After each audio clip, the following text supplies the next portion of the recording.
just can't get no relief, Lord. Somebody, can anybody find me? You know, there's a study here of a survey online that men are more miserable being alone on Valentine's Day than women. Men are more miserable on Thursdays and Tuesdays. No. But it's dinner, I wonder why. Is going out, dinner, food, you know, the whole date thing in a restaurant a big deal? And is it important, Elisa? I think it's one of the most special things you can do. It's your time away from the kids. It's your intimacy. It's the time that I often go to Assaggio's. And that's who we've got here.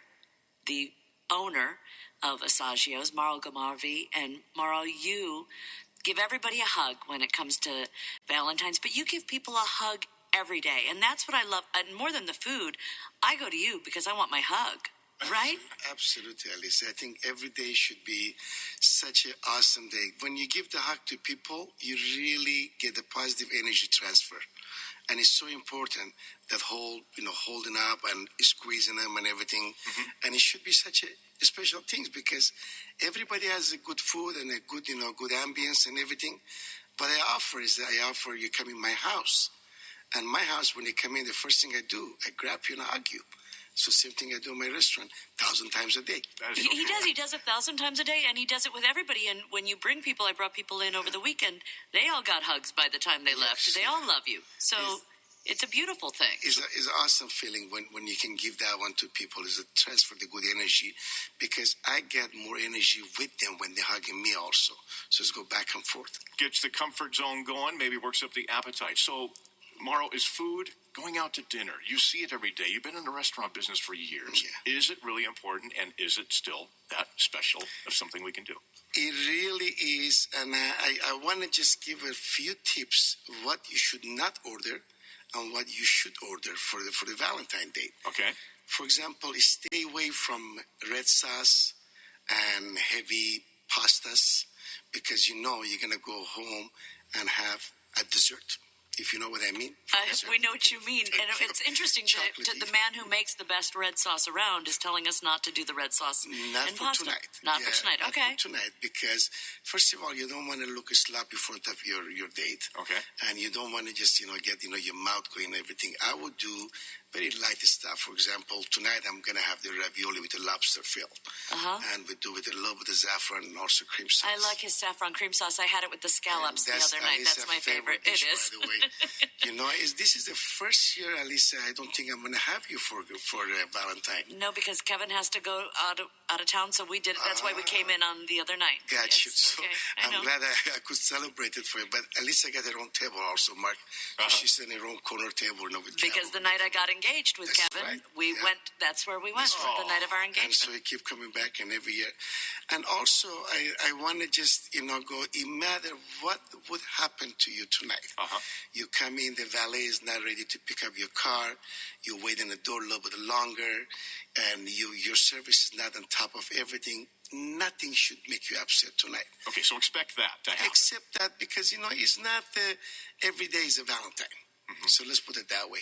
So you have to be everything about your date tonight. Everything you just do got to be so look in her eyes and be with her and just, focus on her or, just your lover, your wife, your girlfriend, whoever it is in a special. Your child. You might be going with your child. Exactly. And right? I heard, I had Britain brought you some chocolate cover pretzel. Oh, no. Well, that was Brittany. My son Britain didn't do anything. But...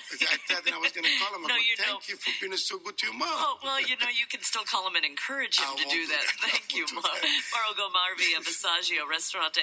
Well, I was looking at some of these foods, and so you tell us to be patient if we're going out, but if we're going to cook, how about adding some aphrodisiacs to the menu? And I saw asparagus is an aphrodisiac? Really? Yes, I didn't know that. It is, but it's also, you got to be very careful to match with the wine. Mm-hmm. Asparagus and artichokes heart is pretty hard to match with the wine. Okay. I would suggest, you're having something like a Sauvignon Blanc, something can be lemony, pineapple-y kind of things like that, like in New Zealand stuff. And garlic is an aphrodisiac, but would you say not tonight because there might be some mashing going on? Right. As long as you're not having a raw garlic, you will be okay. If you're having a cook or saute garlic, you won't have aftertaste in your mouth. But raw garlic would definitely not going to get you happy tonight. Okay. And chocolate. Chocolate, you should have it no matter what, because chocolate is a sign of the love. I mean, what's better than having a chocolate? Because in Italy, in Europe, for that matter, we don't have a Tums. After the meal, you're going to swallow, like a Rolex Tums, none of that? Exactly. We don't have a Tum. There is no Tum. And so you will either have a chocolate or you will have after dinner drink. And chocolate, because the acid and in the cacao beans, is settle the stomach for you.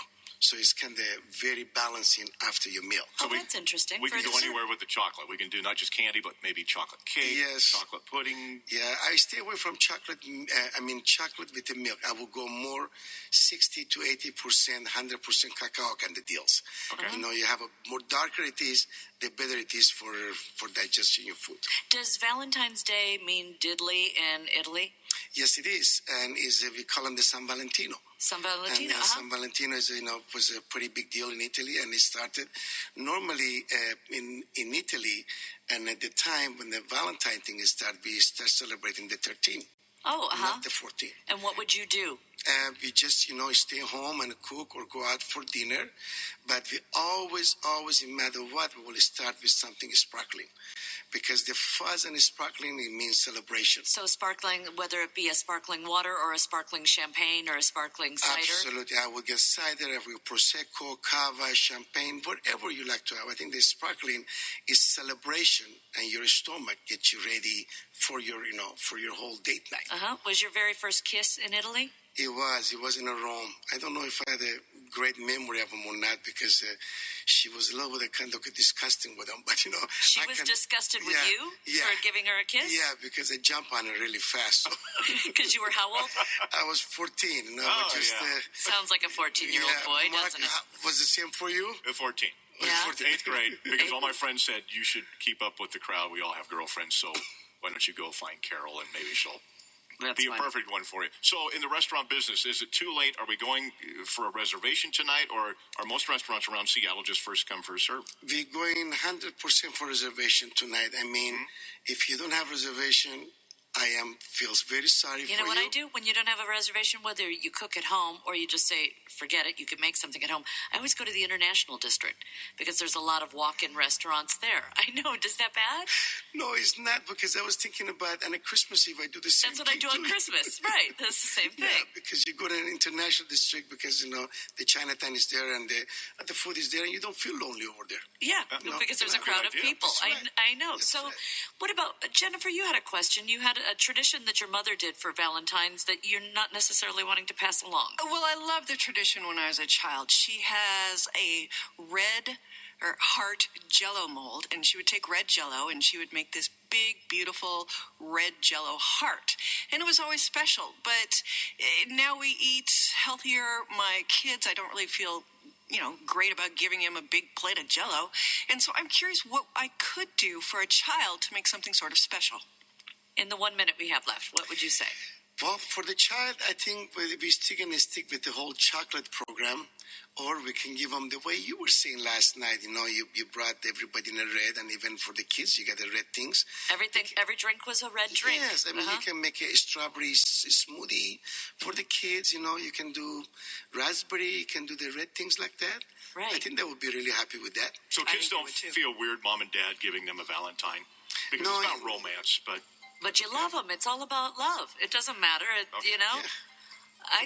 I think it's a proper thing to do. So I think spread the love, tonight. share the love, and we're sharing the love with Mauro Golmarvi of Assaggio's. Love having you here.